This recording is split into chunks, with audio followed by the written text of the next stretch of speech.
पूर्वी भारत के ओडिशा राज्य में बंगाल की खाड़ी के किनारे बसा है एक पवित्र नगर पुरी, और पुरी का हृदय है श्री जगन्नाथ मंदिर, जहां भगवान विष्णु अपने अद्वितीय, रहस्यमय और भव्य रूप में विराजमान है।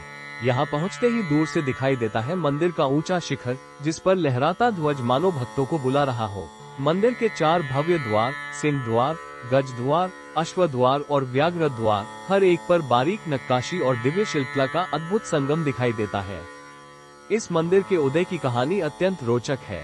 बहुत समय पहले मध्य भारत में इंद्रद्युम्न नामक राजा का राज्य था।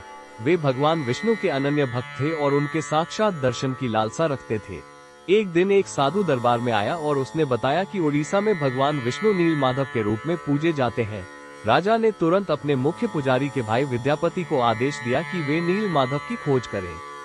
लंबी और कठिन यात्रा के बाद विद्यापति उड़ीसा पहुंचे। वहां उन्होंने एक कबीले के मुखिया विश्वासु को नील माधव की पहरेदारी करते पाया। विद्यापति ने उनसे दर्शन की विनती की, लेकिन विश्वासु ने मना कर दिया। विद्यापति वहीं गांव में ठहर गए। समय बीता और उनका मन विश्वासु की पुत्री पर आ गया। दोनों का विवाह हो गया। विवाह के बाद विद्यापति ने अपनी पत्नी से आग्रह किया कि वह अपने पिता को मनाकर उन्हें नील माधव के दर्शन कराए। बेटी की जिद के आगे विश्वासु मान गए, लेकिन शर्त रखी कि विद्यापति की आंखों पर पट्टी बांध ले जाया जाएगा। विद्यापति ने चुपचाप रास्ते में सरसों के दाने गिराते हुए मार्ग का निशान बना लिया। गुप्त गुफा में पहुंचकर पट्टी हटाई गई और उन्होंने नील माधव के दिव्य स्वरूप का दर्शन किया। ये छवि इतनी अद्भुत थी कि उनकी आंखें हटने का नाम नहीं ले रही थी। लौटकर उन्होंने राजा को सब बताया।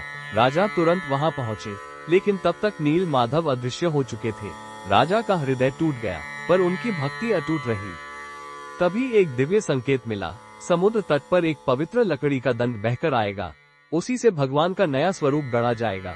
कहा जाता है कि स्वयं विश्वकर्मा ने मूर्तियों को तराशने का कार्य किया, लेकिन अधीर होकर राजा ने दरवाजा खोल दिया और मूर्तियां अधूरी रह गईं।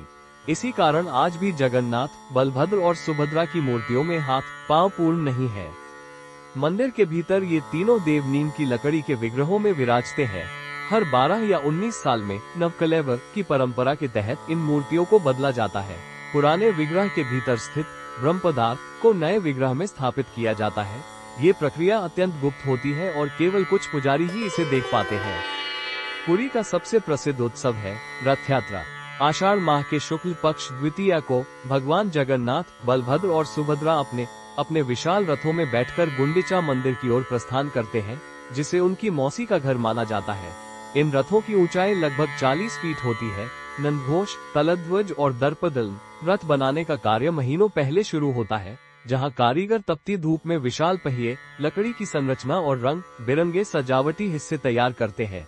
तीनों रथों के लिए कुल 42 पहिए बनाए जाते हैं और उनकी बराबरी का विशेष ध्यान रखा जाता है, ताकि भगवान की यात्रा आरामदायक हो।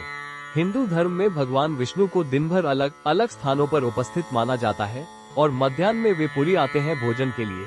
यही कारण है कि जगन्नाथपुरी को भगवान की दावत का धाम कहा जाता है। यहाँ का महाप्रसाद संपूर्ण भारत में प्रसिद्ध है। मंदिर की रसोई किसी किले से कम नहीं, 100 फीट लंबी और 150 फीट चौड़ी। यहाँ 600 से अधिक रसोइये प्रतिदिन 56 प्रकार के भोग बनाते हैं। रसोई में एक अनोखी विधि अपनाई जाती है। 7 बर्तनों को एक दूसरे के ऊपर रखकर पकाया जाता है, और चमत्कार यह है कि सबसे ऊपर का बर्तन पहले पकता है। भोजन पहले भगवान जगन्नाथ को अर्पित किया जाता है, फिर देवी विमला को, और उसके बाद ही इसे महाप्रसाद माना जाता है। मंदिर आने वाला कोई भी भक्त बिना महाप्रसाद लिए नहीं जाता। पुरी मंदिर कई रहस्यों से भरा है। शिखर पर लहराता ध्वज हमेशा हवा के विपरीत दिशा में फहराता है। मंदिर के भीतर खड़े होकर समुद्र की लहरों की आवाज नहीं सुनाई देती, लेकिन बाहर निकलते ही सुनाई देती है। और मंदिर का मुख्य शिखर दिन के किसी भी समय अपनी छाया जमीन पर नहीं डालता। यहाँ तक कि मंदिर के ऊपर से कोई पक्षी नहीं उड़ता, नहीं कोई विमान गुजरता है। पुरी केवल एक धार्मिक स्थान नहीं, ये भक्ति, संस्कृति और चमत्कारों का जीवंत संगम है। जय जगन्नाथ।